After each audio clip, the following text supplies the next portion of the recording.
A single summer, when you were 7 years old, felt like it lasted forever. Endless afternoons, days that seemed to stretch without end. Now an entire year can slip by before you have fully registered it began. You tell yourself you are simply busier now, that adult life eats the calendar whole. But the real reason time speeds up as you age is far stranger than a packed schedule.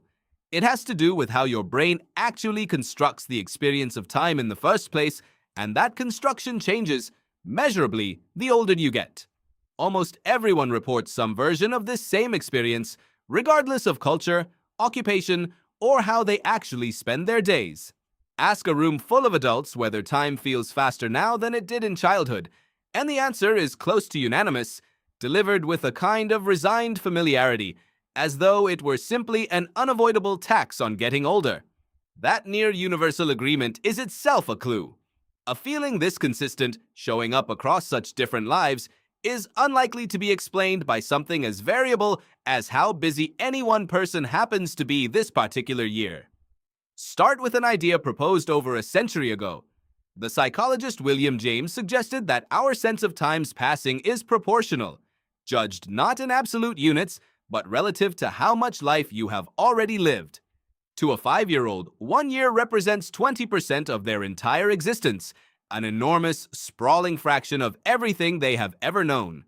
To a 50-year-old, that same single year represents only 2% of their life, a comparatively tiny sliver. James's proposal was that your brain does not experience time in fixed units like a clock. It experiences time relative to the total length of your life so far, which means, mathematically, each successive year should feel proportionally shorter than the one before it, purely because the denominator keeps growing while the numerator stays the same. Run the math out further, and the pattern becomes almost unsettling in its symmetry. Under James's proportional model, the stretch of time between your 5th and 10th birthdays should feel roughly equivalent, subjectively, to the stretch between your 40th and 80th birthdays, because both spans represent a doubling of lived experience. By that logic, more than half of how long your life will ever feel, subjectively, has already passed by the time you reach your mid-20s, even though the majority of your calendar years and quite possibly the majority of your actual remaining lifespan still lie ahead of you. The felt shape of a life, in other words, is front-loaded in a way the raw number of years on a calendar completely conceals.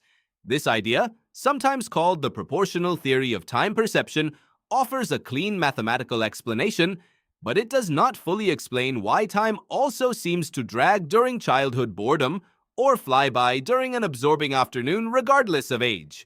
For that, you need a second piece of the puzzle, one that has less to do with math and more to do with memory. The psychologist Peter Mangan ran a series of studies asking people of different ages to estimate the passage of time without looking at a clock, and separately to reflect on how quickly recent years of their life seem to have passed. Mangan's research found a consistent and striking pattern. Older participants not only reported that recent time felt faster, they showed measurable differences in how accurately they could internally estimate short durations, seconds, and minutes compared to younger participants. Something in the underlying mechanism that tracks time itself appeared to change with age, not just the subjective feeling layered on top of it afterward. Mangan's most widely cited finding involved a simple task, asking participants to silently count out what they believed to be exactly 3 minutes with no clock or timer to check themselves against. Younger participants tended to stop remarkably close to the actual 3-minute mark. Older participants, on average, ran noticeably long, sometimes stopping only after 3 minutes and 40 seconds or more had genuinely elapsed, all while believing they had counted the correct interval. Their internal sense of a minute had, in effect, stretched. A given clock minute simply did not register, moment to moment, as taking as long as it once had, which is a different and more mechanical claim than simply saying years feel like they fly by in hindsight. Here is where the story gets more interesting and considerably more useful. The neuroscientist David Eagleman has spent years studying how the brain encodes the passage of time, and his research points to something specific: novelty. Eagleman's experiments found that the brain does not track time using some internal, continuously running clock in the way you might imagine.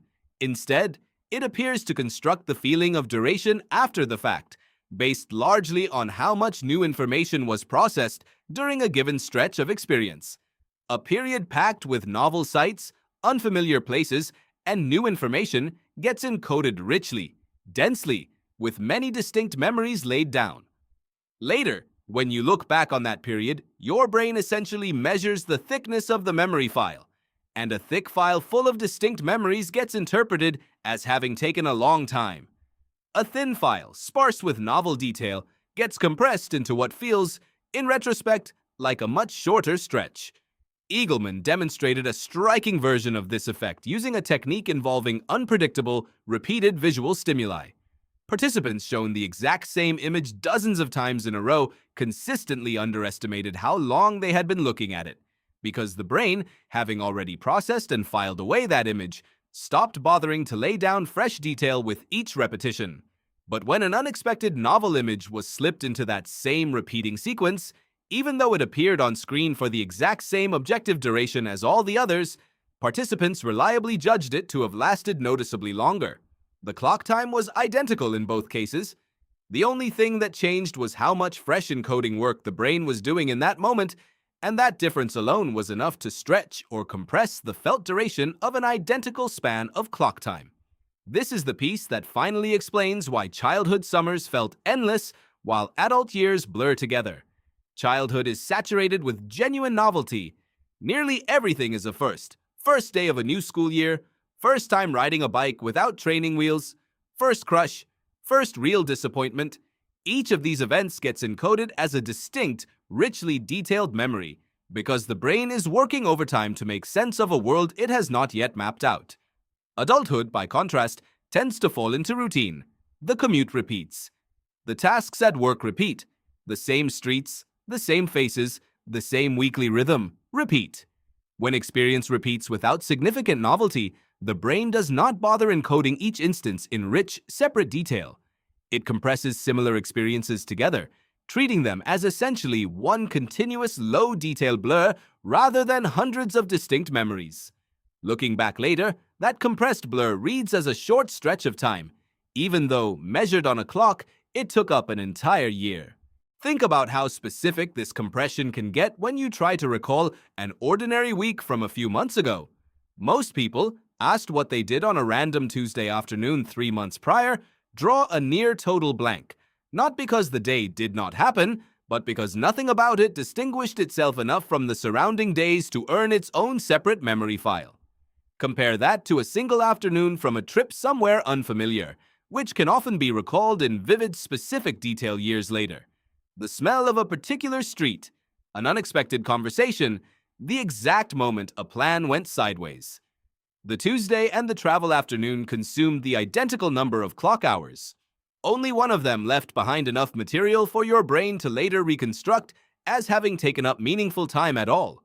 Put Eagleman's novelty-based encoding together with James's proportional framework, and you get a fuller picture. Time speeds up partly because each year genuinely does represent a smaller fraction of your total life, exactly as James proposed, but it also speeds up because adult life, structured around routine and repetition, simply generates less of the rich, novel memory. Encoding that makes a stretch of time feel long in retrospect.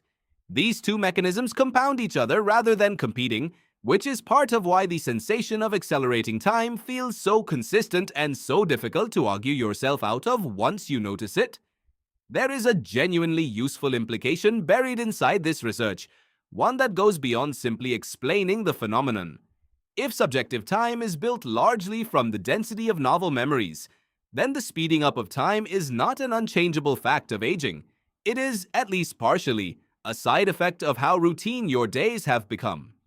Eagleman's own work, along with related studies on novelty and memory formation, suggests that deliberately introducing new experiences, an unfamiliar route to work, a new hobby, unfamiliar places, forces the brain back into that rich, detailed encoding mode it used constantly in childhood. The years do not literally get longer, but the density of memory laid down within them increases. And it is that density, more than the raw number of days on a calendar, that determines how long a stretch of your life will feel like it lasted when you eventually look back on it. This also suggests something about why certain years in adulthood, a year of moving to a new city, starting a new job, or traveling somewhere unfamiliar, often stand out in memory as feeling unusually long and full, almost like small returns to childhood's expansiveness even decades later. Those years were not objectively longer by any clock. They simply forced sustained novelty on a brain that had, in the surrounding years, mostly been coasting on repetition. The pattern holds in reverse too, which is part of why long stretches of illness, lockdown, or unbroken routine can feel, in retrospect, like they barely happened at all, compressed down to almost nothing, regardless of how difficult or slow they may have felt to endure while actually living through them day by day. This reframes the ache people feel watching time accelerate as they age. It is not simply an inevitable cost of growing older that nothing can touch. It is, in large part, a measurable consequence of a life that has settled into pattern, running on a brain that quietly stopped bothering to write most of it down in detail. So the next time you find yourself wondering where an entire year went, you will not need to chalk it up to simply getting older anymore. You will know exactly what happened. Your brain was not given enough new material to write a long story. It was simply asked, again and again, to retell the same short one.